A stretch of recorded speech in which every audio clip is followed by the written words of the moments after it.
Hello guys, welcome to your channel doer classes. मैं हूं देव। आज हम आपके साथ इंडियन इकोनॉमी की जो मैग्रॉ हिल्स पब्लिकेशन की बुक है उसका रिव्यू लेकर आए हुए हैं।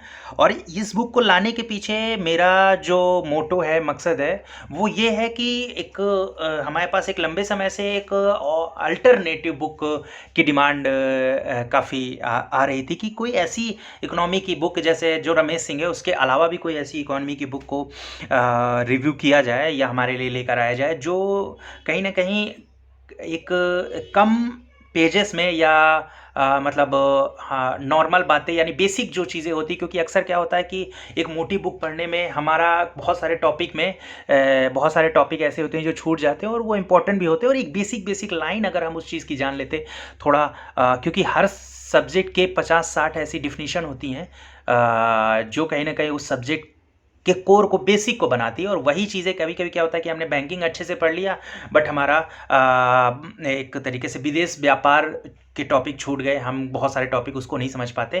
तो एक मोटी बुक की ये थोड़ा सा कमी होती है कि कभी कभी हम बहुत सारी चीज़ों को सडन रिवीजन नहीं कर पाते हैं। तो उसके पॉइंट ऑफ व्यू से ये बुक आपके लिए आई होप सो काफ़ी हेल्पफुल होगी। और ये मार्केट में काफ़ी ज़्यादा परचेज़ भी की जाती है और स्टूडेंट के बीच में ये काफ़ी चर्चा का विषय भी रहती है। सो ये 200 पेज की बुक है, ओनली 200 पेज की। इंडियन इकोनॉमी मिल पाना थोड़ा सा इम्पॉसिबल है, बट फिर भी मैग्रॉ हिल्स हमेशा आपके लिए एक चुनौती से बाहर निकालते हुए कई सारे नया इनोवेशन करता रहता है। McGraw Hill's publication one of the most trustable publication है। तो इनके द्वारा इस चीज़ को निकाला गया। शंकर गणेश करुएप्पा इसके राइटर हैं।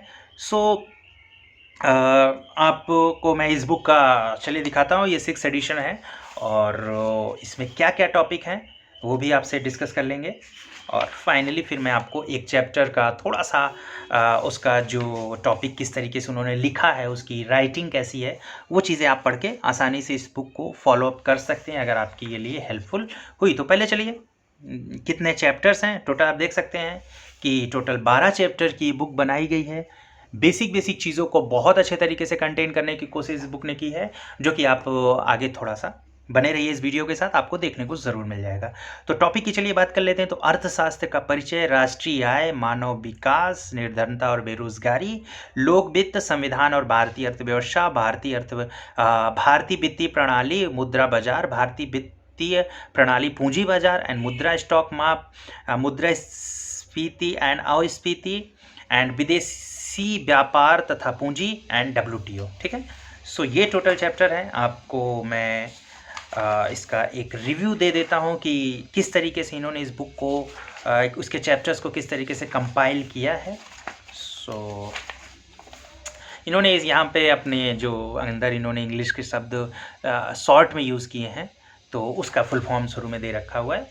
क्योंकि अगर आप कम से कम मतलब डेटा को या कम से कम पेजेस में आप ज़्यादा से ज़्यादा नॉलेज देना चाहते हैं, तो वो बुक अपने शॉर्ट जो चीज़ों को अंदर उन्होंने यूज़ किया इसी तरीके से वो लिस्टिंग करती है। सो यू कैन सी है, ठीक है। और इसकी कुछ चीज़ें बहुत ही मुझे बेहतर लगी, इसीलिए मैं इस बुक को मैं चाहता हूँ कि आप, अगर आप क्विक लर्नर, आप चाहते हैं कि हम बहुत एक लास्ट में मैं पीटी में और मेंस में एक बड़ी बड़ी चीज़ों को देखकर आसानी से चला जाऊँ, तो आपको इस बुक में वो सारी चीज़ें मिलेंगी। So you can see here राष्ट्रीय आय। आप देख सकते हैं कि एक इन्होंने आयाम बना दिया, एक पैमाना, एक तरीके से ग्राफ में इन्होंने बता दिया कि राष्ट्रीय आय में क्या क्या शामिल होता है, जैसे उत्पादन विधि, आय विधि एंड व्यय और या उपभोग तथा खपत विधि, क्या क्या उसमें शामिल होगा। उसके बाद वर्तमान हस्तांतरण, और इसी तरीके से इन्होंने हर चैप्टर में कहीं ना कहीं छोटी छोटी चीज़ों को मेंशन आउट किया हुआ है। सो हम वहाँ से इस चीज़ को आसानी से समझ सकेंगे। और किस तरीके से इन्होंने ग्राफ से इसको समझाने की भी काफ़ी बेहतर तरीके से पिक्चराइज करके कोशिश की, जैसे देख सकते हैं आपकी घर परिवार से व्यापार फर्म चलता है और व्यापार से घर में वस्तुएं आती हैं, एक किस तरीके से चक्रीय वो बन पाता है।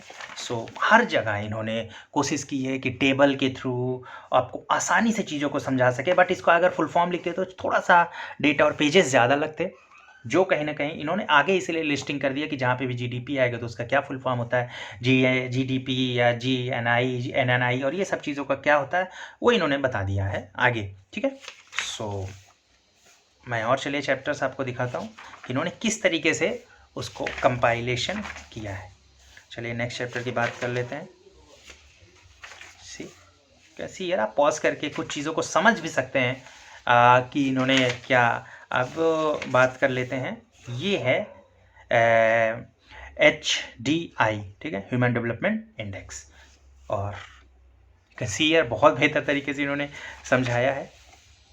नए सूचकांक में लिंगगत विकास सूचकांक, लिंग असमानता सूचकांक, असमानता समयोजित मानव विकास सूचकांक, बहुआयामी निर्धनता सूचकांक, and you can see here graph से एंड एरो बार से ये सारी चीज़ों को लेकर बहुत एक सटीक तरीके से और आसानी से आपको इस चीज़ें समझ में आएंगी। यही इस बुक की खासियत है, इसीलिए हमारे टीम द्वारा इस बुक के रिव्यू के लिए थोड़ा सा वो किया गया। सो मैं यहाँ पे आपके साथ इस चीज़ को डिस्कस कर रहा हूँ।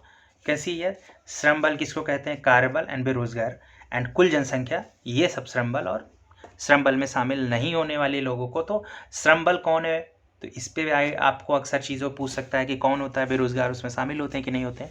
सो यूपीएससी में अक्सर आपको देखने को मिलता है। You can see here flow chart से कैसे इन्होंने समझाया है कि कैसे कैसे चीज़ें एक दिन के दौरान कि क्या किसी व्यक्ति के पास करने के लिए काम था या आधे दिन के लिए या उससे उपलब्ध। तो श्रम बल में शामिल नहीं, श्रम बल में शामिल काम के घंटे। और इसको आप अगर समझ पाते हैं तो ये आसानी से आपको एग्ज़ाम में भी याद आ जाएगा और उसको आप बेहतर तरीके से समझा भी पाएंगे। बेरोजगारी के प्रकार और एंजेल के नियम क्या कहता है, असमानता के लिए गुजेट्स के वक्र क्या कहता है, नियम क्या कहता है। और ये you can see here budget, ये लोक वित्त से संबंधित सामान्य बजट, राजस्व प्राप्तियाँ, इन चीज़ों को लेकर पूंजी प्राप्तियाँ बहुत बेहतर तरीके से उन्होंने फ्लो चार्ट बता दिया।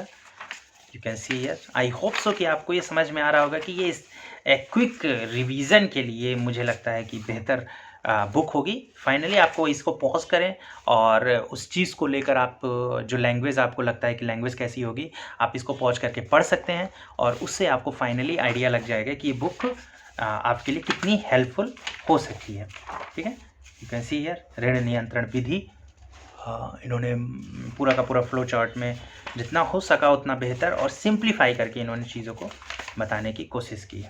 सो नेक्स्ट चैप्टर मुद्रा स्टॉक माप एंड इसके पश्चात मुद्रास्फीति, विदेश व्यापार, बहुत इंपॉर्टेंट चैप्टर है, भुगतान संतुलन, गैर ट्रैफिक।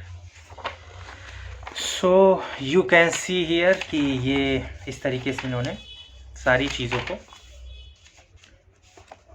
बताने की इन्होंने कोशिश की। फिर शब्द कोश की क्या होता है, एबिलिटी टू पे, एंड उसके थोड़ा सा हिंदी में वर्ड इन्होंने बता दिया, कन्वर्टिबिलिटी क्या होती। कई जगह पे इन्होंने जो शब्द यूज़ किए हैं उसका हिंदी भी दे दिया।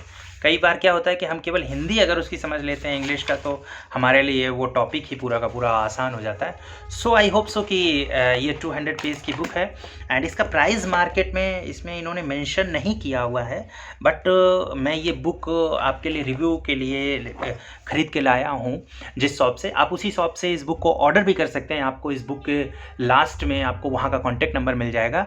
सो ये बुक 155 रुपीज़ की मैंने परचेज़ की है।